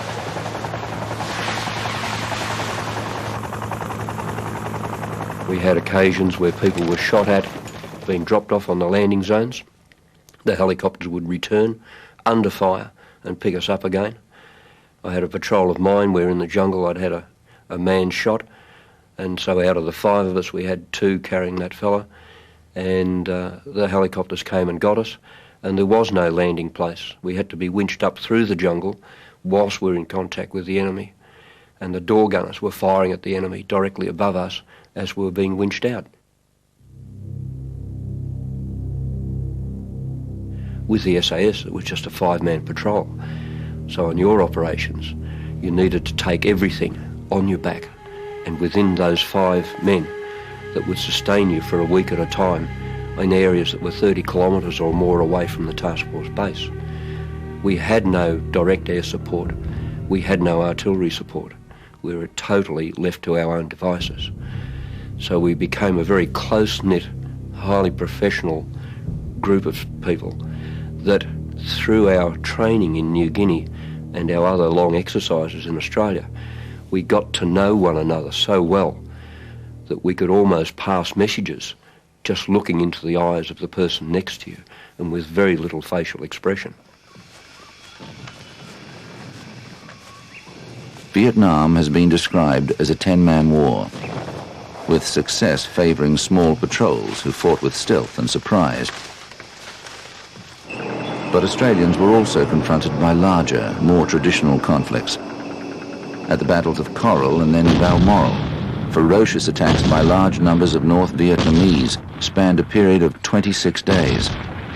In these encounters, our tanks proved their worth, and Australian artillery was heavily relied on.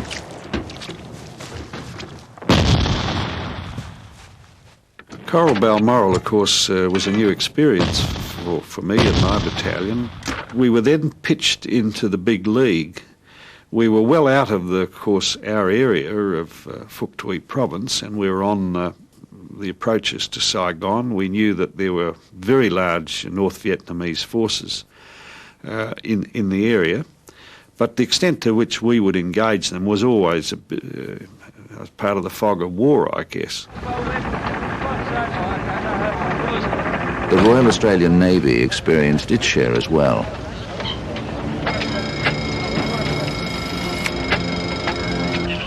Go east, 175. Working alongside the Americans, patrolling enemy waters and supporting troops ashore with gunfire. A little-known Navy helicopter unit flew with the Americans, taking their gunships into hot landing zones to drop and protect Allied troops.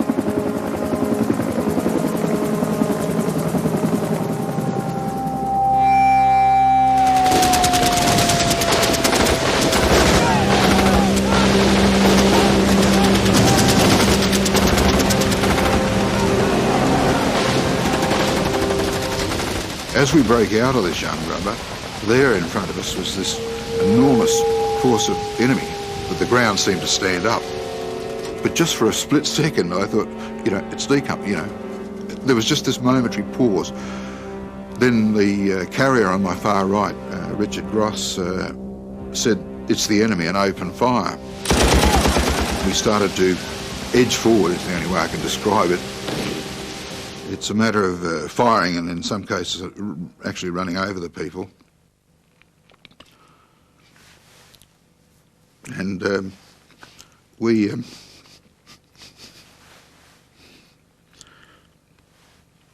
kept going, and we were suddenly out of these people. I just to pause and describe that, they were actually falling back to the east in good order. They were going back firing at us, covering the others as they were pulling out. I saw they were dragging their wounded. Actually, they seemed to have loops or whatever around their ankles, and they were dragging their wounded out, and they were going across our front and out to the northeast.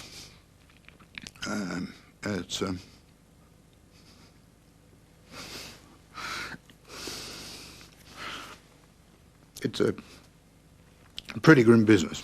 And all of a sudden, amongst the noise of the machine guns and artillery, there appeared the noise of diesel engine And here were these armoured personnel carriers coming through the gloom, guns firing, and some of my forward soldiers got up because the enemy, as soon as these tanks arrived, the enemy just turned and left. Now, there was not another shot fired.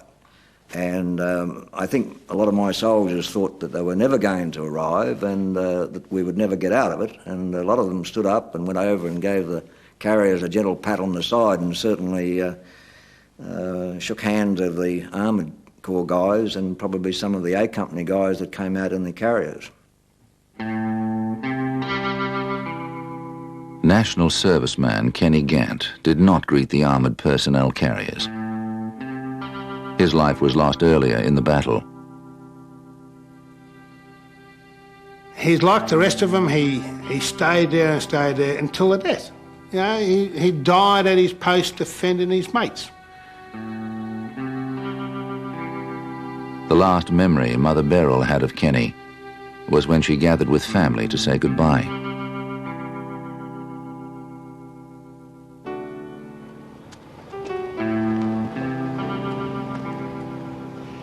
They were supposed to leave after midnight. So he said to me, Mum, he said, hang on a minute, he said, I've got to go and get me cigarettes, he said. I said, all right. Waited there for him and he didn't come back. And I said, where the devil is he? Next thing we heard the plane leaving. The boys were all on the plane, they were taking them away. We didn't even get to say goodbye to him. I think that was the worst part of the whole deal, and I couldn't get over it. I got home, I was more like a zombie than anything, you know, with not being able to say goodbye to him. So we just had to pick up from there once he'd gone. But every time I went out in the yard and heard a plane come over, oh, I thought of Kenny all the time. I just couldn't get him out of my mind. Another conscript who fought alongside Kenny Gant had been severely injured and presumed dead. To make it through the night, he packed his wounds with mud to stem the bleeding.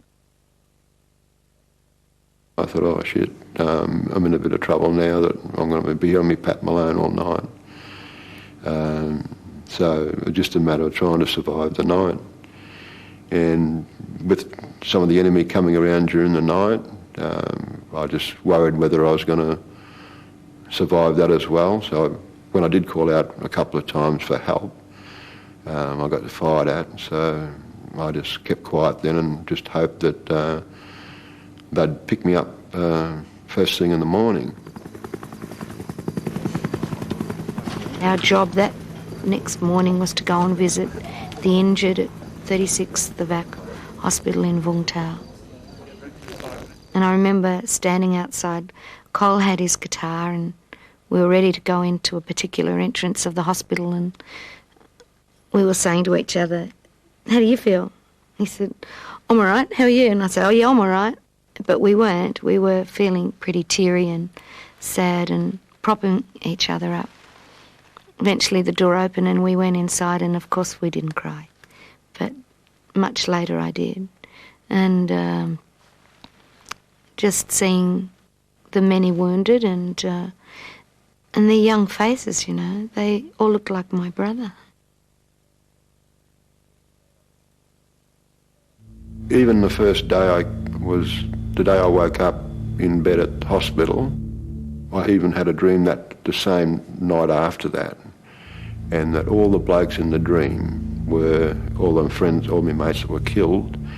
And I just said to them, it's only a dream. When I wake up, you'll wake up in the morning with me. Well, that dream's kept with me from Long Tan until now.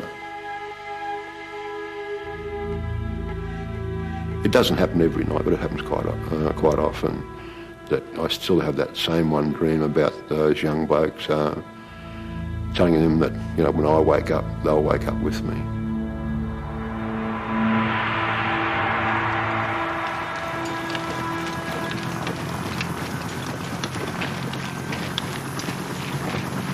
No matter what battle Australians were engaged in, this aerial lifeline gave even the most severely wounded soldier a chance.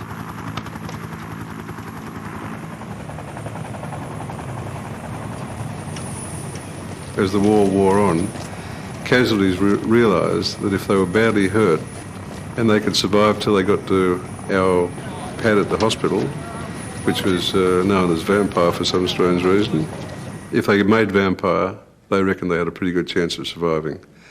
And I think probably that must have had a very good effect on the morale of the soldiers to know that, first of all, they were going to be very rapidly evacuated and then they were going to be dealt with efficiently. There was one young man flown in with 5 bullet wounds across his chest. He was in the triage for about an hour before we really thought that he was okay to be operated on. The surgeons put in 48 units of blood in 3 points, and medical people will understand that that's a lot of blood in. It was really coming out as we were putting it in, but he was then in the operating theatre for the next 8 hours. He couldn't go out on the next evacuation to Australia. He was too ill to go. He came to after his 8 hours and, using the good Australian vernacular, spoke to the nurse and said, "Give us a kiss." So we knew there was no brain damage, but we were all a little concerned that he had had some brain damage.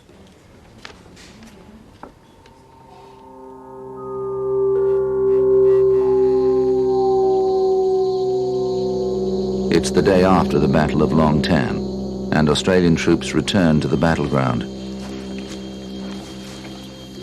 They walk through a grisly scene of devastation and waste.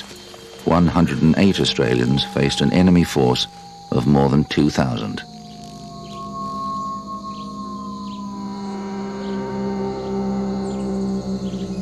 Around 500 Vietnamese were killed.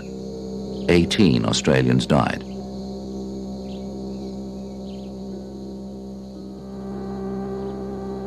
We were trained to kill people, and let's face it, you know, it's one of those sort of things that is extremely difficult to kill another human, but you know, you're trained psychologically and everything to do it.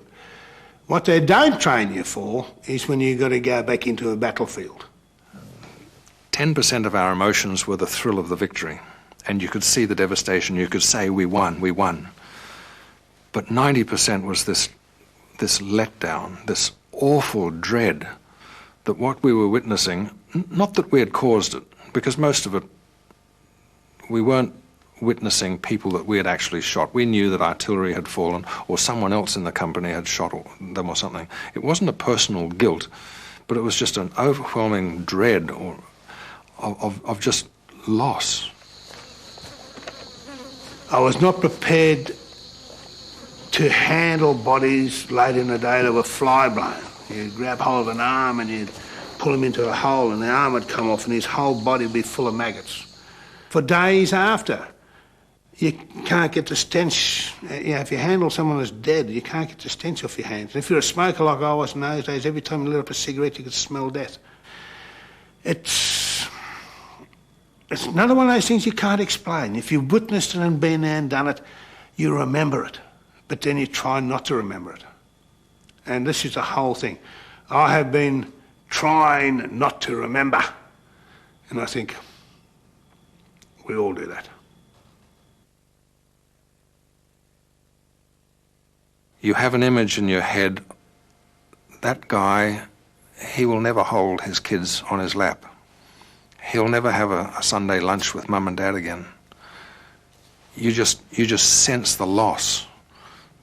And that's just undescribable. I'm probably not making a good go of it now, but that's the way it is. It's just an undescribable loss that you feel on that person's behalf. And you see it once, and it doesn't get better the second time, and it doesn't get better the third time.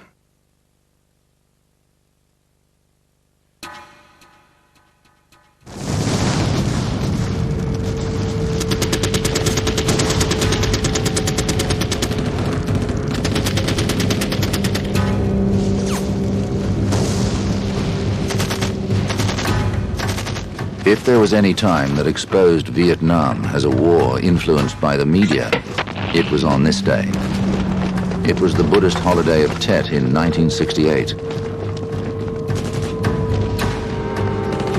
The Viet Cong, with little regard for their own lives, attacked more than 100 cities and towns across the country.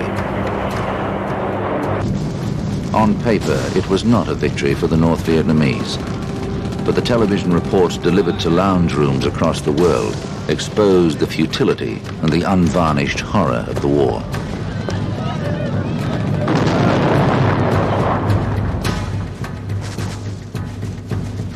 Tet, in January of '68, said everything that needs to be said about the media's influence on the Vietnam War. Militarily, the Americans insisted that they won, and I suppose they did. But not from the images that came from television. The storming of the embassy in Saigon. The penetration of all the main cities of the South, and a lot of their big military bases as well. Huge defeat, but all carried on television that absolutely, with the denial of what the military authorities were saying about, we won Tet. They didn't win Tet. Tet was the beginning of the end of the war. These images made it clear that despite the assurances of imminent victory from American generals, this war was far from being over. The shuttle homeward of dead Australian soldiers would continue. Tet was a devastating blow to popular American support of the war.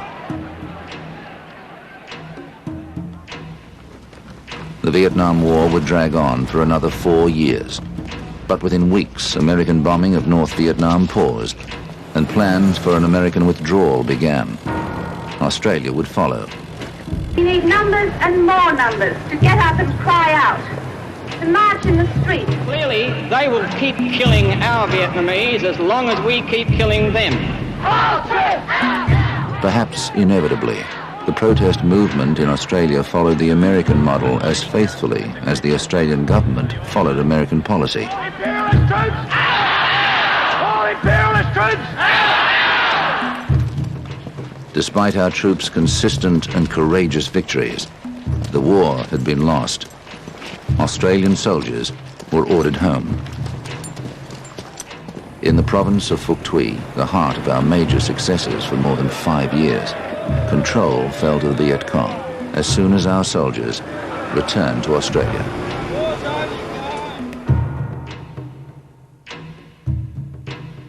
I was doing a guard on the cenotaph in Martin Place. They used to mount the guard, the army mounted a guard there every Thursday. And I was on that guard when someone out of the crowd, as I'm in the middle of a rest on arms reverse, which is probably the crucial memorial stage of the job that we were doing there, and someone walked out and spat in my face.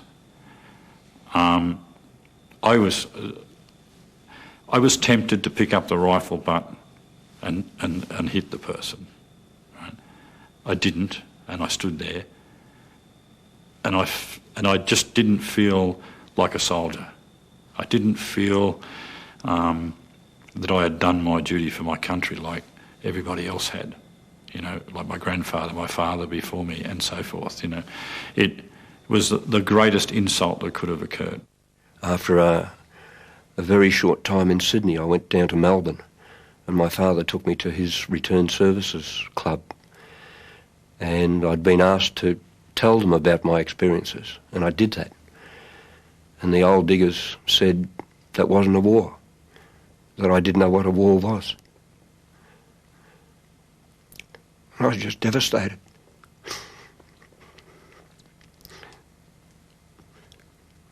I never joined the RSL after that.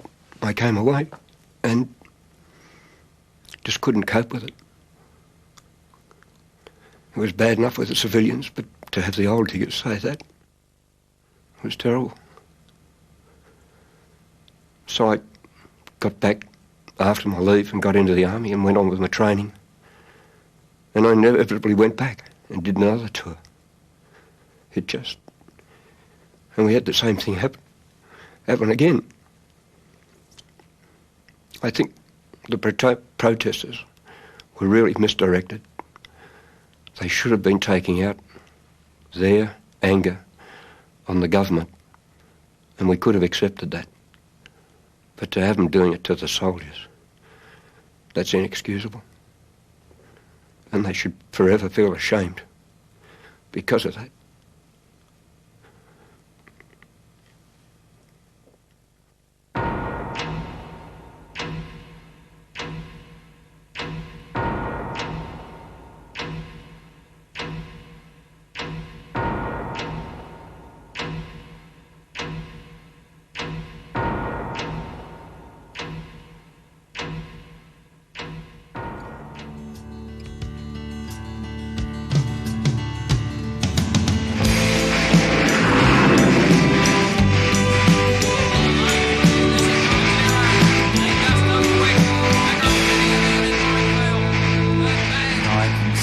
Frankie drinking tinnies in the Grand Hotel on a 36-hour rec leave in Bungtown.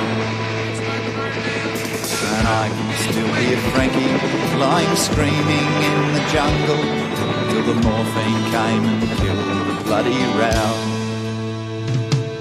And the Anzac legends didn't mention mud and blood and tears. And the stories that my father told me never seemed quite real. I caught some pieces in my back that I didn't even feel. God help me, I was only 19. And can you tell me, doctor, why I still can't get to sleep? And why the Channel 7 chopper chills me to my feet? And what's this rash that comes and goes? Can you tell me what it means? God help me, I was only 19.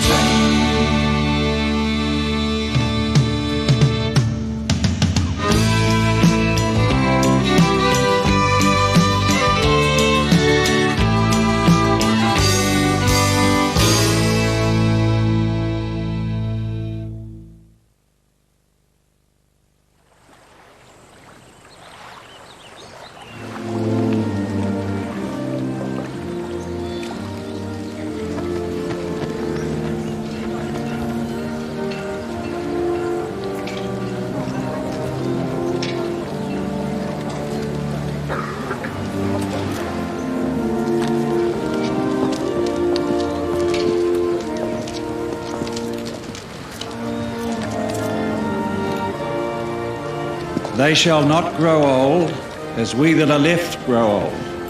Age shall not weary them, nor the years condemn. At the going down of the sun, and in the morning, we will remember them. We will remember them. Lest we forget.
A year after Gallipoli, 2,000 Australian troops marched in London to remember their mates.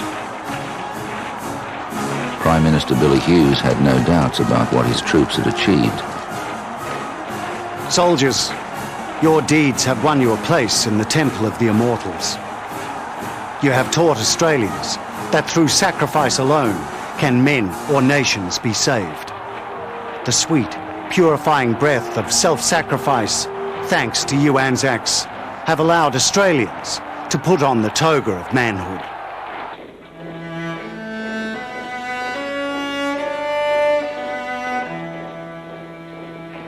The young empire country of Australia, believing it had no history of any worth, had sought the war that would define it as a nation.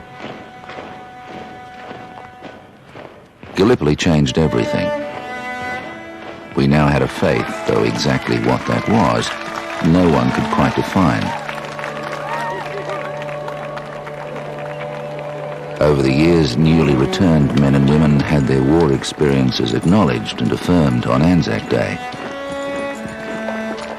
It continued to be our most conscientiously observed National Day.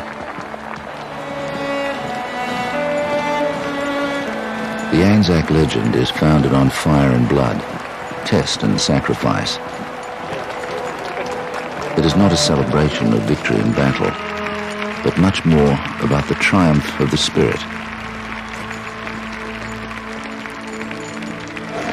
The enthusiastic young men who gave us that first Anzac are now all gone. Memory has turned into history. Yet the Anzac spirit continues.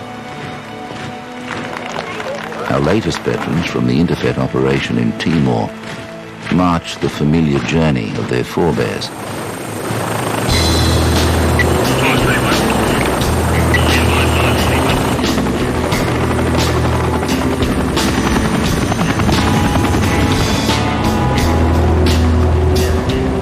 Australia ended the century the way it had begun it, with our defence forces serving overseas in a hostile environment.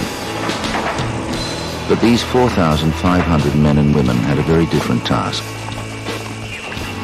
to restore peace, protect the United Nations mission, and aid in humanitarian work. Others may have defined their role, but as always, it was the armed soldier on the ground who achieved the result.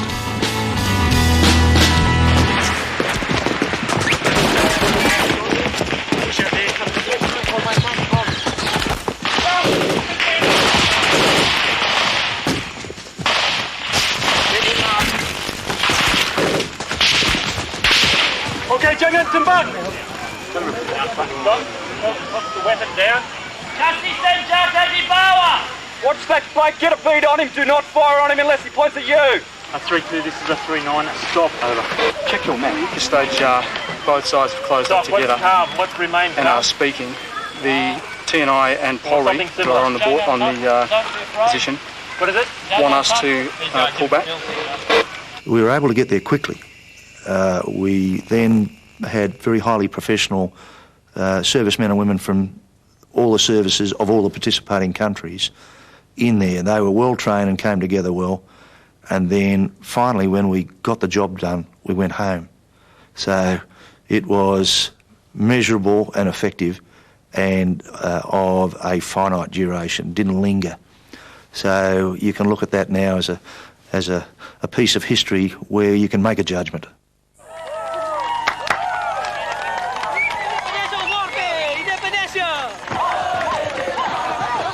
The public support for these troops was overwhelming. Some volleys? They were seen to be defending what Australians believed to be right.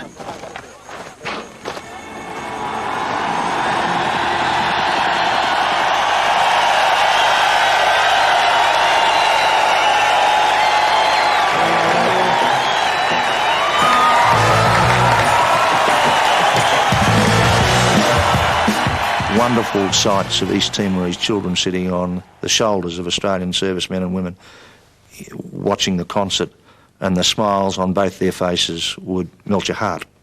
Great pride in that, because here was what we were there to do: protect with the East Timorese people and show them the friendliness and the best of our Australianness.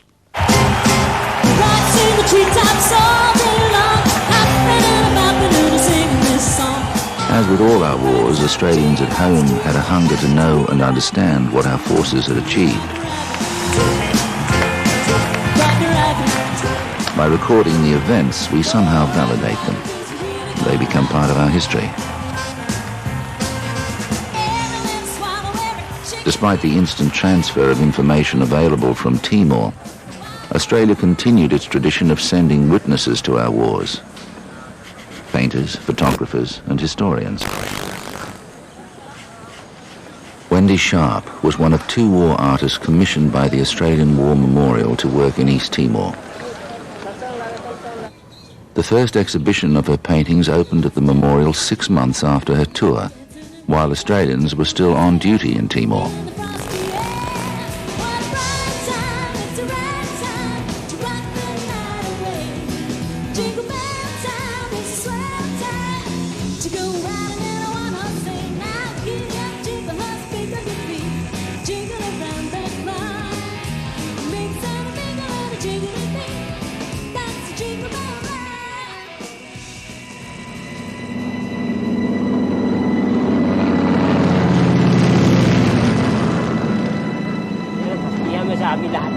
Wendy Sharp is an interpreter, a storyteller for those of us at home wondering about our men and women yet again in conflict in someone else's country.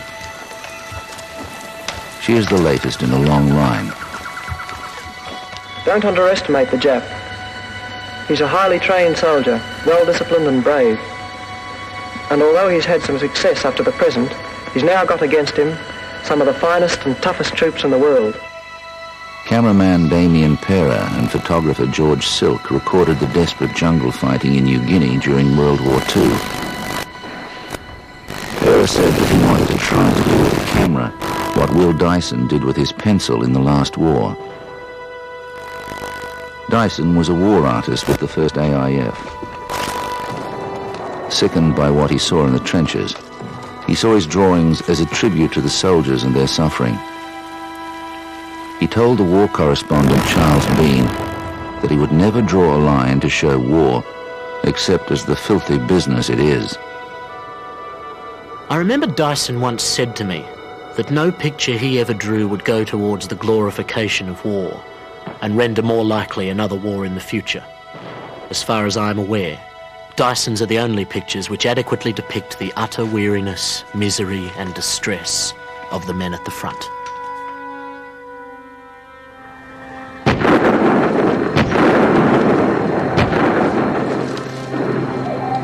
Like Dyson, all the artists who went to war had intense responses to their subject matter. Though they had an obligation to record events, the tragedy and suffering they witnessed clings to their work. Often the paintings they sent back provided Australians with a more graphic portrayal of war than any other medium.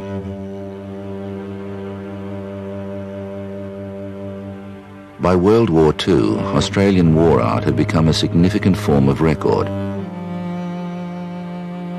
Some of the artists in service were William Dargie, Nora Hyson, Donald Friend, Stella Bowen, and the sculptor Barbara Tribe. The works they produced still powerfully portray Australia's war experience.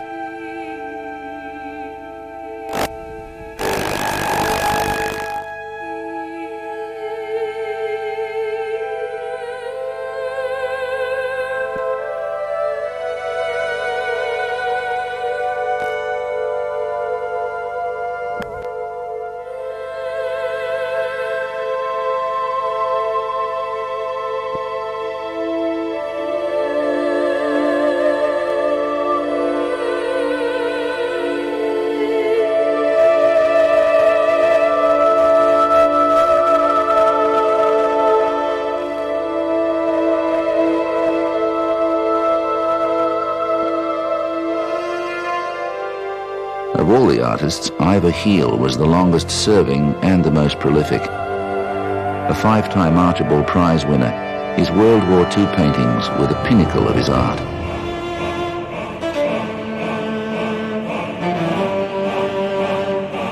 General Blamey had commissioned the young painter in Jerusalem, giving him a vehicle, a batman, money for paints, and the brief but direct instruction, go and paint the bloody war.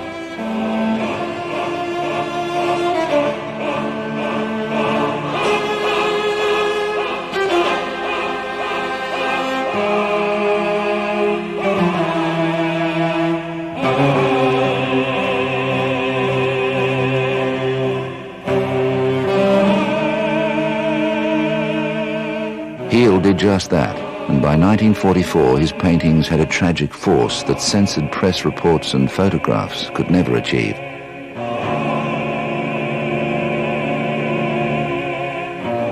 Record crowds saw his exhibition, and for many, the horrific reality of the war was brought home for the first time.